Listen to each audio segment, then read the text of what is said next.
қашықтан оқыту сабағына қош келсіңдер. Бүгін біз нөмір 30 сабақ «Біз өмір сүріп жатқан ел» тақырыбындағы сабағымызды бастаймыз. Сабағымыздың құндылығы дұрыс әрекет, қасиеттері отансүйгіштік, татулық, бірлік.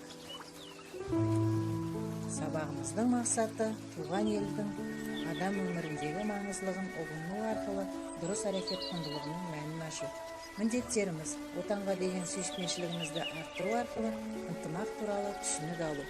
Айналамыздағы адамдармен дұрыс қарым-қатынас жасауды үйрену, өзімізді отансүйгіштікке, татулыққа, бірлікке тәрбиелеу.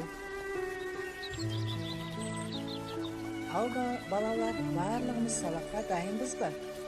Сабаққа дайындалар болсақ, балалар өзімізбен бірге оқулығымызды, дәптерімізді, түрлі түсті қағаз, қалам, қайшы дайындап отырайық.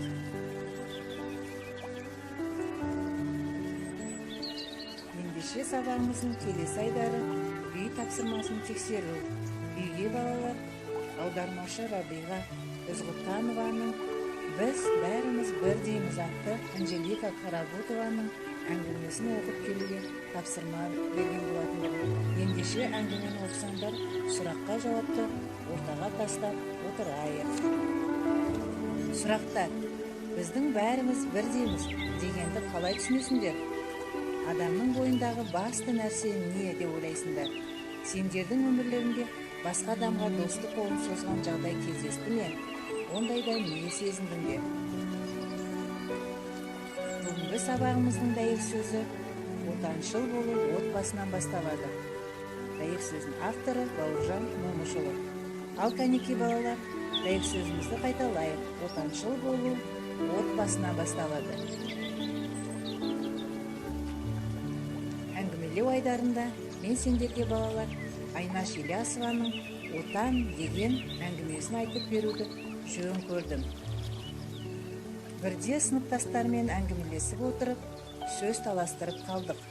Біз тұратын көше ауылдағы ең әдемі асфальт төселген, деді Мадина. Ешбір көше біздің көшеге жетпейді. Жол жиегі жап-жасыл ағашты. Тіптен өзіңді паркте жүргендей сезінесің, деп мақтанышпен сөйледі Меруерт.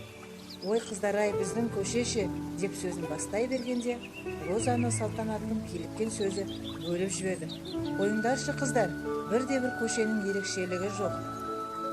Бір үлкен қаладай-ақ бұлау, деп қабағын шытты. Қыздар үн-түнсіз қалды.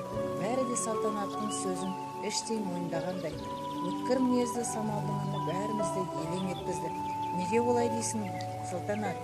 Отан деген құдіретті ұғымның өзі осы ауылыңнан, өз көшелеріңнен басталмай ма? Өз көшелеріңді сүймесең, оны мақтан тұтпасаң, отаныңды қалай сүймексің, деді. Сол сәтте мен де Самалдың сөзін оқи тыңдадым. Ойыма батыр бабамыз Бауыржан Момышұлының «Отаншыл болу отбасынан басталады» деген аталы сөзі оралды. Ал енді осы әңгімеге байланысты балдар сұрақтар. Самалдың бойында қандай құндылықтар көріп тұрсыңдар? Сен үшін отан деген не? Отан Қазақстан дегенде ойыңа не түседі? Сабағымыздың келесі айларында шығармашылық жұмыс. Балалар, оқулықтың 103 бетіндегі 2-ші тапсырма бойынша сыйлық әзірлейміз. Отанымызға арнап сыйлық әзірлейміз. Түрлі түсті қағазға қолдарыңды салып, қайшымен қиып алыңдар. Қиылған қолдың суретіне достық гүлдестесін жасаймыз балалар.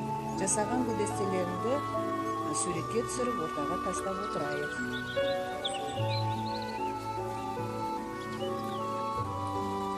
Ал енді балалар Кенжалиеваның сөзіне жазылған Әні Байдуллеевтің «Отан» әнін бәріміз бірге топпен шырқайық.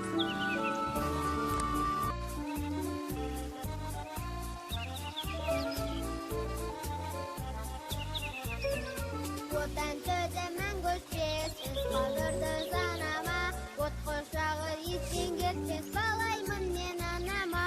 Отанымды әрқашанда мақтан тұтып жүремін, өз отаным отбасында бейбіт өмір сүремін. Өз отаным отбасында